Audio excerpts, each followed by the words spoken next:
Booth management, कौन किस पर भारी। बीजेपी के अलावा विपक्षी दल भी अब बूथ मैनेजमेंट पर ही फोकस कर रहे हैं। मिशन 2024 के लिए बूथ मैनेजमेंट का प्लान बीजेपी का कल से मेरा बूथ सबसे मजबूत अभियान शुरू हो रहा है। प्रधानमंत्री मोदी कल इस अभियान का वर्चुअल शुभारंभ करने जा रहे हैं। तो वहीं समाजवादी पार्टी ने एक बूथ 20 यूथ का नारा दिया है।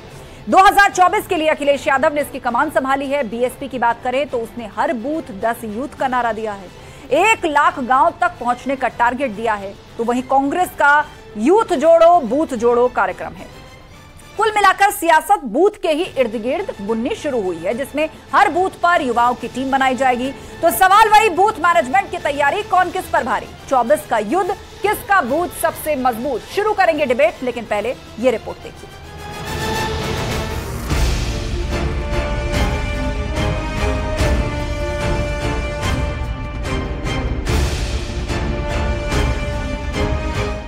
दो 2024 का युद्ध, किसका बूथ सबसे मजबूत।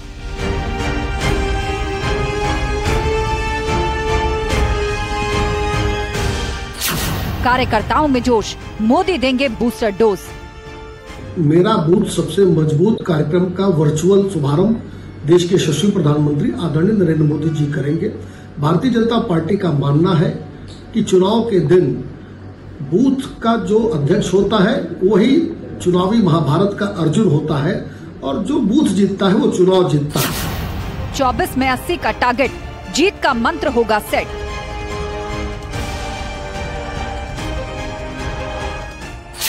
विपक्ष को टेंशन, बूथ मैनेजमेंट पर जारी मंथन। आदरणीय अखिलेश यादव जी लगातार विभिन्न जिलों की बैठकें करके बूथ कमेटियों की समीक्षा कर रहे हैं और आने वाले लोकसभा चुनाव के लिए समाजवादी पार्टी ने अपनी कमर कस ली है। समाजवादी पार्टी 2024 के लोकसभा चुनाव में भारतीय जनता पार्टी को हराने का। बूथ मैनेजमेंट की तैयारी, कौन किस पर भारी।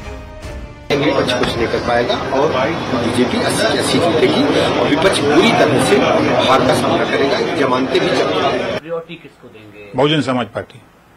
अगर बात बन जाती है तो बीएसपी के साथ जा सकते हैं। बीएसपी एक नंबर। प्रायोरिटी क्या होगी? अब टाइम आएगा तो बताएंगे।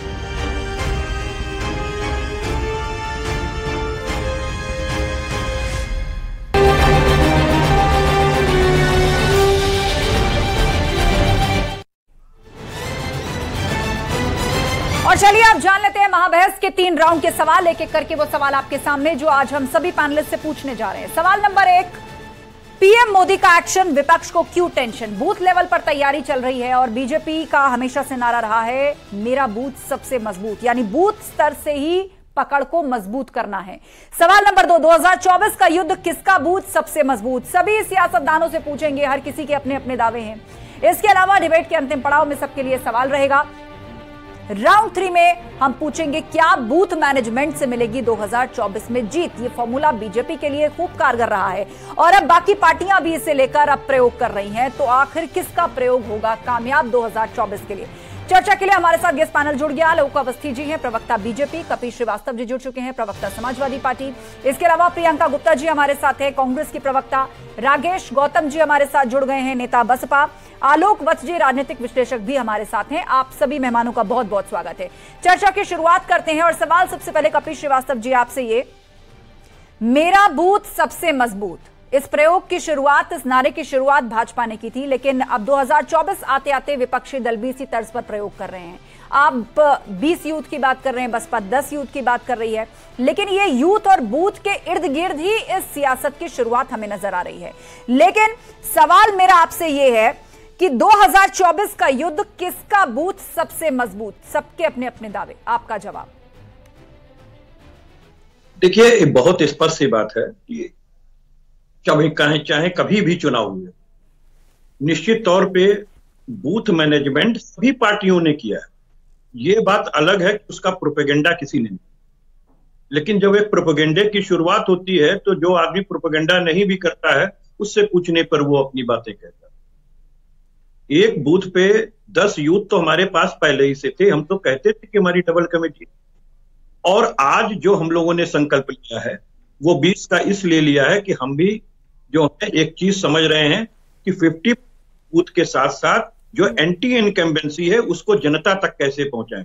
तो वो सिर्फ बूथ की कमेटी और बूथ तक ले जाने का और वोटिंग के दिन वो बूथ काम आवे वो नहीं है, बल्कि ये है कि इनकी एंटी इनकम्बेंसी जो इन्होंने वायदे किए वो पूरे नहीं हुए, जो बेरोजगारी दर सबसे ज्यादा बढ़ी हुई है, लोग भुखमरी में हम 113वें स्थान पे पहुंच चुके हैं। तो ऐसी सारी चीजों को ले जाकर जनता के बीच रखा जाए। तो इसके लिए समाजवादी पार्टी के पास तो आप जानते ही है कि बहुत ही मेहनतकश हमारे अपने कार्यकर्ता है, और निश्चित तौर पे बूथ हमारा बहुत पहले से मजबूत है, ये इनको करना पड़े। ठीक है, आलोक अवस्थी जी, आपका जवाब। समाजवादी पार्टी कह रही है कि आप बूथ मैनेजमेंट करते हैं, हर पार्टी अपनी अपनी रणनीति से बूथ पर काम करती है, और इस बार एंटी इनकम्बेंसी को और ज्यादा फ्यूल करेंगी विपक्षी पार्टियां। और जिस तरह बता भी रहे हैं कपिल श्रीवास्तव जी, अगर आप एक एक बूथ पर जाकर आपके कार्यकर्ता ये बताएंगे कि सरकार ने क्या किया, तो विपक्षी पार्टियां बताएंगी कि सरकार की क्या क्या नाकामियां रही।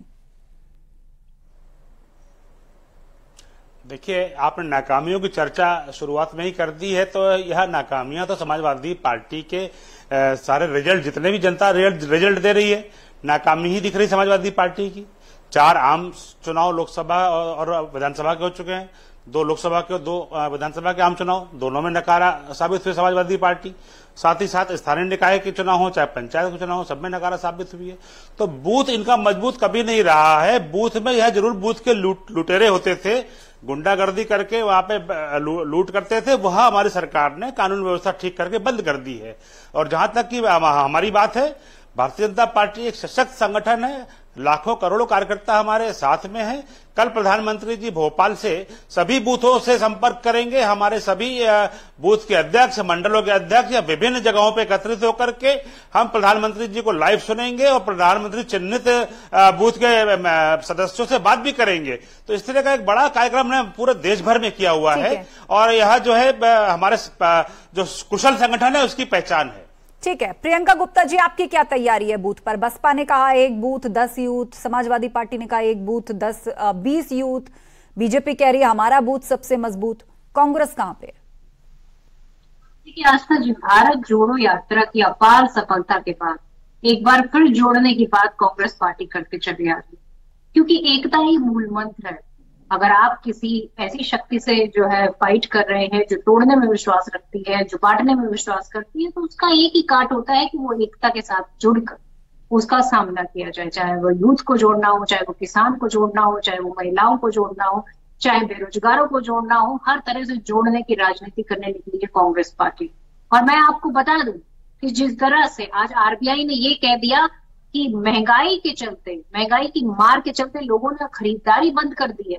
आप बताइए, सबसे महंगी एलपीजी हम खरीदते हैं, गैस, कुकिंग गैस हम खरीद रहे हैं, विश्व में सबसे महंगी, और पेट्रोल डीजल भी महंगा खरीद रहे हैं। तो आज ये महंगाई की मार जिस व्यक्ति पर पड़ रही है उसको जोड़ने की जरूरत है, उसको ये एहसास कराने की जरूरत है कि किस तरह से महंगाई। ठीक है, आप महंगाई को मुद्दा बनाएंगे, महंगाई को मुद्दा बनाएंगे, लेकिन क्या है कि जब बूथ पर कार्य करने की आवश्यकता पड़ती है, जब बूथ की मजबूती की बात सामने आती है, तो यह भी बहुत हद तक निर्भर करता है कि पूर्व के चुनावों को आपने कितना सीरियसली लिया है।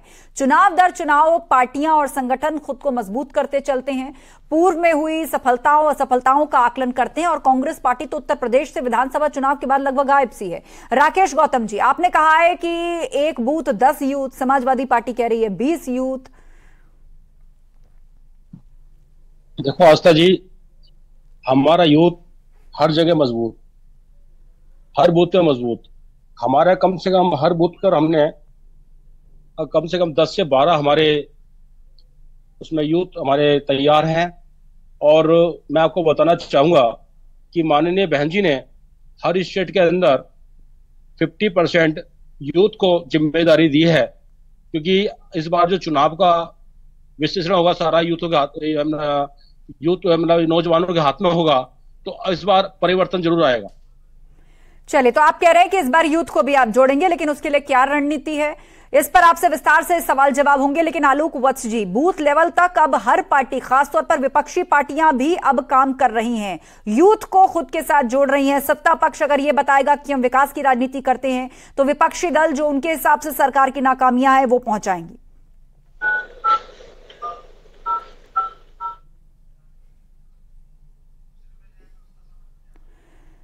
तो लगता है आलोक वत्स जी तक फिलहाल आवाज नहीं पहुंच रही है। सवाल आपसे कपीश श्रीवास्तव जी यही, आलोक अवस्थी जिस बात का हवाला दे रहे थे कि पूर्व के चुनावों में आपकी बूथ की तैयारी सामने आ चुकी है। ठीक है, हम लौटेंगे। हम जी मेरे पास हाँ पहुंच रही आवाज। आलोक जी आपका जवाब। हाँ, आपकी आवाज पहुंच रही है। ठीक है, आपका जवाब। देखिए, ये जो इलेक्शन में बूथ के बारे में लोग कह रहे हैं कि कोई 10 की बात कर रहा है, कोई 20 की बात कर रहा है, कोई पूरी मजबूती की बात कर रहा है, तो यूथ और बूथ अच्छी बात है, इससे निश्चित तौर पर पार्टी को मजबूती मिलती है। लेकिन इलेक्शन का रुख और भी बहुत सी चीजें तय करती है। एंटी इनकम्बेंसी, लोगों का नेताओं के प्रति कितनी आवश्यकता है, हवा का रुख, ये सब चीजें बदलती हैं। लोगों को पार्टी से अपेक्षाएं और वो कितना पूरा हुआ है, ये सारी चीजें मिला जुला के, अब देखिए पिछले 2 बार से मोदी जी के नाम पर जो हवा था, वहां लोगों ने कैंडिडेट और बूथ और यूथ कुछ नहीं देखा। उन्होंने घर से मन बना लिया था कि मुझे कहां वोट देना है। तो ऐसी भी एक बार हवा बहती है। एक बार इंदिरा गांधी की भी, राजीव गांधी, इंदिरा गांधी के मृत्यु के बाद जो हवा बही, वो भी आपने परिणाम देखा। तो अभी की जो परिस्थितियां हैं, जिस तरीके का वातावरण और माहौल है हिंदुस्तान में, उसमें मोदी जी ये दूसरे दलों से और पार्टियों के नेताओं से बहुत आगे की ओर चले हुए हैं। ये तो एक तरीके से सारे जुगनू मिलके ये फैसला सुना रहे हैं कि सूरज को हटाना है, लेकिन ये होने वाला है नहीं अभी।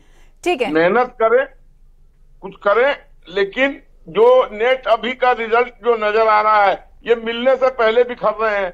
आपने देखा पटना में मिले और दिल्ली में आके सिर्फ। ठीक है कपिल श्रीवास्तव जी, आपका जवाब। अपने अपने बूथ पर काम करेंगे, मजबूत करेंगे, लेकिन उसके लिए विपक्षी एकता तो कहीं नजर नहीं आ रही। नहीं, ठीक बात है आस्था जी, एक दर्शकों के लिए जरूरी चीज है कि दर्शक जाने।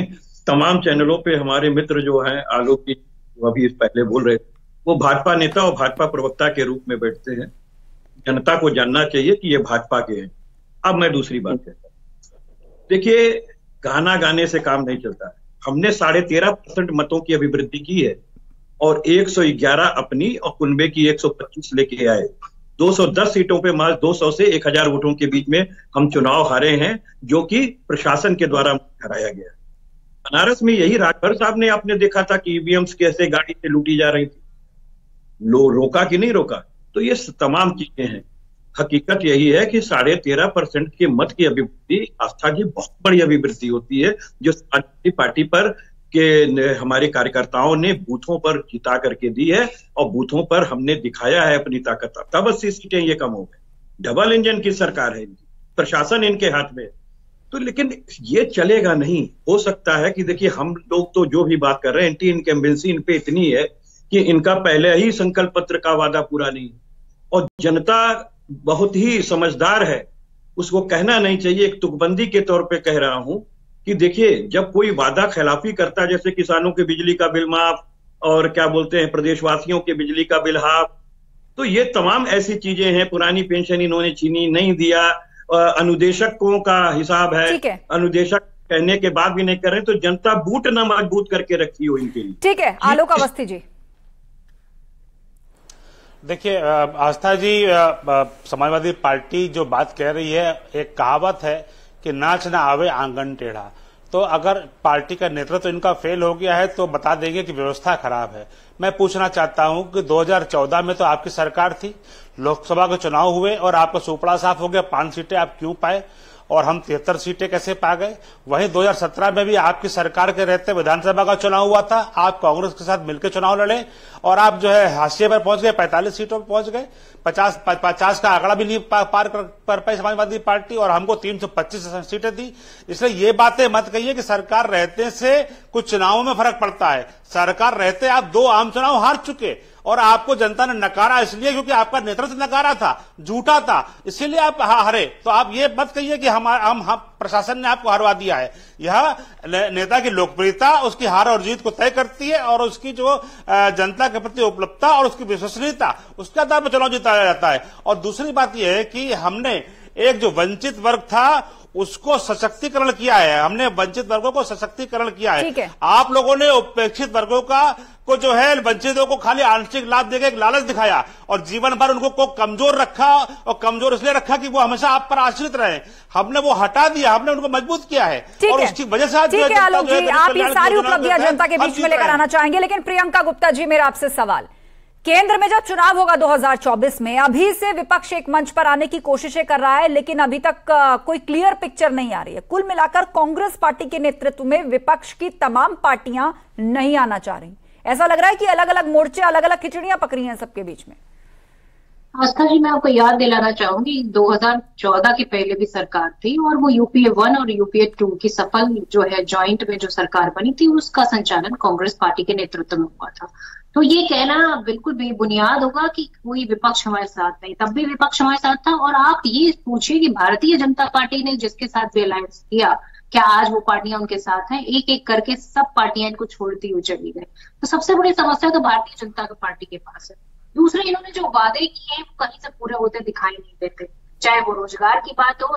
आप देखिए किस तरह से इन्होंने जो है जो फौज में भर्ती होती थी उसको अग्निवीर के नाम से पूरी तरह से उसका स्ट्रक्चर ही बिगाड़ दिया। उसमें सिक्योरिटी जो जॉब की होती थी वो पूरी जो जीवन भर की सिक्योरिटी रहती थी वो 4 साल तक आकर सिमट गई।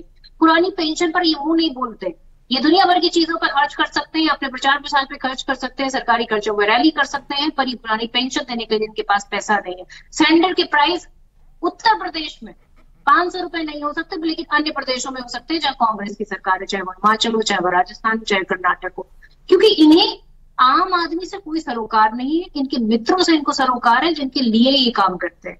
बाकी आम आदमी की महंगाई से इनको फर्क नहीं पड़ता। ये तो कहते हैं कि महंगाई है कहाँ, कांग्रेस पार्टी को महंगाई दिखती है, पर महंगाई असलियत में है। ठीक है, इसका जवाब आलोक अवस्थी जी, और उसके बाद हम रुक करेंगे राकेश गौतम जी का।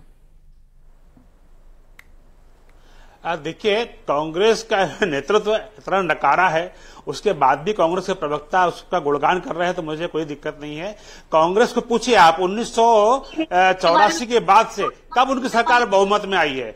भारतीय जनता पार्टी की सरकार, अब जब हम 2014 में चुनाव लड़े हैं तो पहली बहुमत की सरकार आई है 84 के बाद 2014 में, और उसके बाद 2019 में पहले से अधिक जनता ने हमको जो समर्थन देकर वोट दिया है। हम 200 अरे सुनिए प्रियंका जी, अरे ये गाना गाते रहिए, इससे फर्क नहीं पड़ता है। हमको 224 सीटों पे हमने 50% से अधिक हमको वोट मिला है। 224 सीटों पर हम 50% से अधिक वोट जीते हैं। 50 सीटें हमने 45 से 50% मत प्राप्त करके जीती है। साधारण बहुमत 272 सीटों पर लोकसभा में होता है और 274 सीटों पे हमने 50% के आसपास जो है हमने बहुमत प्राप्त किया है।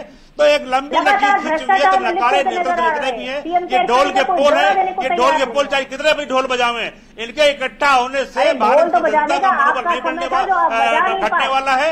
और नरेंद्र मोदी जी के नेतृत्व में जो एक वैश्विक शक्ति के रूप में भारत का निर्माण हुआ है, आज विश्व के अंदर भारत की जो जय जयकार हो रही है, इसका श्रेय श्री नरेंद्र मोदी जी को जाता है। भारत की सीमाएं सुरक्षित है, भारत के आज विश्व की 5वीं सबसे बड़ी अर्थव्यवस्था बन चुका है, 10वें स्थान पर था। 8.5% की विकास दर अटल बिहारी वाजपेयी सरकार की थी, 4.5% विकास दर मनमोहन सिंह ने हमको दी थी। हमने उसको फिर बढ़ा करके चले जा रहे हैं। और प्रियंका जी तथ्य रख रहे हैं आलोक जी, उनकी भी बात सुनिए, मैं आपको अलग से समय दूंगी काउंटर का। बोलिए आलोक जी, 10 सेकंड, उसके बाद राकेश गौतम। देखिए, जिसके पास तथ्य नहीं होंगे वो चिल्लाएगा, क्योंकि सत्यता नहीं है। हम आज रक्षा निर्यात में 16,000 करोड़ का निर्यात कर चुके हैं, जो कि आयात करता था पहले भारत, दूसरों पर निर्भर था, विदेशों पे हथियार और गोले बारूद आयात करता था। आज हम निर्यात करते हैं। हमने अपने यहाँ अपने संस्थानों को मजबूत किया है। आज जो है भारत जो है कि जो विकास दर है बढ़ रही है, प्रति व्यक्ति आय जो है 2 दुगनी हो चुकी है। भारत आत्मनिर्भरता की तरफ बढ़ रहा है। हम जो है स्वदेशी को निर्माण में हम बढ़ावा दे रहे हैं। आज हमारा तेजस विमान विश्व में छाया हुआ है। आज जो हमारे हेलीकॉप्टर, ठीक है आलोक जी बातें रख ली आपने 3-4 बिंदु रखे, उस पर जवाब पहले प्रियंका गुप्ता जी से लेते हैं। बोलिए प्रियंका जी। नहीं, मैं इनसे सबसे पहले पूछना चाह रही हूँ, इन्होंने कहा 2014 के पहले भारत डिपेंडेंट था। किस पर डिपेंडेंट था भारत? कोई एक जवाब देके दिखाएंगे। किस तरह की बातें करते हैं ये राजनीतिक प्रतिद्वंदिता में विमान नहीं थे। आपने विमान जो है दलाली नहीं मिल पाई थी, खरीदे नहीं थे। राफेल सौदों को आपने 10 साल लटका कर, वो मेक इन इंडिया की बात करें, डिफेंस सेक्टर में मेक इन इंडिया की बात करें। सैनिकों के पास जूते नहीं थे बर्फ में पहनने वाले, सैनिकों के पास आपने कमजोर कर इंडिया की रखा था बात हमारे करते हैं, सरकार। कितने लोगों को हमने रोजगार दिया, आज आप गिना नहीं पाते। बेरोजगारी का आलम ये ठीक है, आप दोनों आपस में मत उलझिए, आपस में मत उलझिए। राकेश गौतम जी, सुभाषपा कह रही है कि वो मायावती से गठबंधन के लिए बेताब हैं, अब गेंद आपके पाले में है। हालांकि सुर वो भाजपा के लिए भी निकाल रहे थे, लेकिन वहां से लग रहा है कोई बात जमी नहीं, तो अब बहन जी के लिए खुला न्योता है गठबंधन का सुभाषपा के साथ। देखो आस्था जी, फिलहाल जो आज की जो राजनीति है, देश बहुत गड्ढे में जा रहा है, सिर्फ हवाई बातें हो रही हैं। अगर आप देखें मार्केटें सारी खाली पड़ी हुई हैं, काम लोगों पे नहीं है, लोग बेरोजगार हो रहे हैं। खाली बातों बनाने से कुछ नहीं होगा। और रही बीएसपी की, बीएसपी अपने मजबूत इरादे से इस बार चुनाव में आएगी और बहुजन समाज पार्टी के बिना ये सरकार नहीं बनेगी, इस बार की ये तय है। चलिए ठीक है, कपिल श्रीवास्तव जी, लास्ट 1.5 मिनट है मेरे पास। बीएसपी का दावा है हमारे बगैर सरकार नहीं बनेगी। आप लोगों की हमेशा से कोशिश रही है कि बसपा साथ आ जाए, ये प्रयोग पहले भी किया था लेकिन सफलता नहीं मिली। और इस बार जब हम विपक्षी एकता या गठबंधन, एक बड़े विपक्षी मोर्चे की बात करते हैं, तो बगैर बसपा की कैसे संभव है? एक बात सीधी, समाजवादी पार्टी ने 2019 में बसपा के साथ गठबंधन किया था और जहां जहां बहन जी ने सीटें मांगी हमने वहां वहां दिया। हम तो 5 सीट लिए, उनको 0 से 10 हो गई, लेकिन गठबंधन उन्होंने तोड़ा। समाजवादी पार्टी ने आज तक गठबंधन नहीं। हम तो कहते हैं कि बहन जी सांप्रदायिक पार्टी नहीं है और उन्हें तो हक की लड़ाई के लिए सत्ता के अगेंस्ट होना चाहिए, लेकिन उन्होंने प्रेस वार्ता करके हम लोगों से गठबंधन तोड़ दिया। उन्होंने राज्यसभा और एमएलसी की सीट पर क्या कहा कि हम भारतीय जनता पार्टी जिताएंगे और समाजवादी पार्टी के प्रत्याशी को हराएंगे, और यही चीज उन्होंने राष्ट्रपति के इलेक्शन में किया। तो बहन जी को तो स्वयं तय करना ना कि वो किधर है। ठीक है, हम तो लास्ट कमेंट आलोक जी कहते हैं बहन जी आवे। आलोक जी बोलिए। मेरा इतना ही कहना है, भारत के विकास को जो नेता ले जाएगा, जो भारत जिसका कार्यकाल ईमानदारी से चला होगा, मायावती जी का भी कार्यकाल लोगों ने देखा, उसके बाद उनको दोबारा मौका नहीं दिया, 3 चुनाव लगातार हार चुकी हैं। सपा का लोगों शासन देखा, 2 चुनाव वो लगातार हार चुके हैं और हमारी सरकार पे जनता भरोसा कर रही है, हम डिलीवर कर रहे हैं। लास्ट कमेंट आलोक वत्स जी, वो बार बार हाथ उठा रहे, बोलिए आलोक वत्स जी। देखिए, ये जितने भी छत्रप नेता हैं, ये परिवारवाद और जातिवाद पर टिके हुए हैं। 2024 के चुनाव में वही लोग इनको जिताएंगे जो पूर्णतः जातिवाद में और परिवारवाद में विश्वास रखते हैं। अन्यथा देश का वोटर बहुत सजग हो चुका है, वो अपना वोट खराब नहीं करेगा और पूर्णतः पूर्ण बहुमत से मोदी की सरकार को दोबारा स्थापित करने में कोई कसर नहीं छोड़ेगा। ठीक है, तो कुल मिलाकर बूथ मैनेजमेंट की तैयारी और बूथ लेवल पर प्रयोग हर पार्टी ने अपनी अपनी तरफ से शुरू कर दिया है। अब देखना यह होगा कि 2024 तक आते आते वाकई किसका बूथ मजबूत होता है। आप सभी मेहमानों का बहुत बहुत शुक्रिया इस चर्चा में शामिल होने के लिए। आज इसी बूथ मैनेजमेंट को लेकर मैं आपसे कुछ खास जानकारी और कुछ खास बात कहना चाहती हूं। बूथ मैनेजमेंट यानी हिंदुस्तान की सियासत की नई कला। जो इस कला के गुर सीख गया, समझो उसका सियासी गद्दी तक पहुंचना तय है।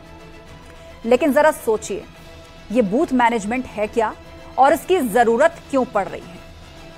बूथ मैनेजमेंट यानी कि लोकतंत्र की पहली सीढ़ी पर खड़े हुए वोटर को किसी भी तरह से लुभाने की कोशिश। बूथ मैनेजमेंट यानी कि आम आदमी को अपने पक्ष में करने की कोशिश। दरअसल एक वक्त था जब इस मैनेजमेंट की जरूरत देश में नहीं थी। गांधी जी, दीनदयाल उपाध्याय, जयप्रकाश नारायण या फिर विनोबा भावे, सभी सबसे निचले तबके पर खड़े व्यक्ति की बात कर रहे थे। गांधी जी ने कहा था, सच्चा लोकतंत्र वो है जहां पंक्ति में खड़े आखिरी इंसान को उसके अधिकार मिल जाएं। तो वहीं दीनदयाल उपाध्याय जी का प्रिय शब्द रहा अंत्योदय। जी हां, अंत्योदय। इस शब्द को आपने बार बार बीजेपी के कई नेताओं के भाषणों में जरूर सुना होगा। अंत्योदय यानी कि अंतिम व्यक्ति का उदय। और जेपी संपूर्ण क्रांति। विनोबा भावे सर्वोदय के जरिए आखिरी छोर पर खड़े इंसान के विकास का सपना देखते थे। आज देश की सियासत में जिस नारे की सबसे ज्यादा चर्चा हो रही है वो है सबका साथ, सबका विश्वास। इसमें कोई शक नहीं है कि प्रधानमंत्री नरेंद्र मोदी अपनी कर्मठता से विकास को अंतिम पंक्ति में खड़े हुए इंसानों तक पहुंचाने में सफल हुए हैं। पीएम मोदी ने वो दौर खत्म कर दिया है जब सरकार 1 रुपया भेजती थी और लोगों तक 15 पैसे पहुंचते थे। और यही वजह है कि बूथ मैनेजमेंट के जरिए आम आदमी को अपने पक्ष में करना विपक्ष की सबसे बड़ी जरूरत बन गई है, जिसमें एसपी, बीएसपी और कांग्रेस जुटी हुई हैं। और हैरानी की बात तो ये कि कुछ नेता तो ऐसे हैं जो विधानसभा चुनाव के बाद यूपी में एक बार भी युवाओं का हाल जानने नहीं आए हैं। वो भी यूथ जोड़ो बूथ जोड़ो की बात कर रहे हैं। शायद इसी का नाम सियासत है। मुझे दीजिए इजाजत। नमस्कार।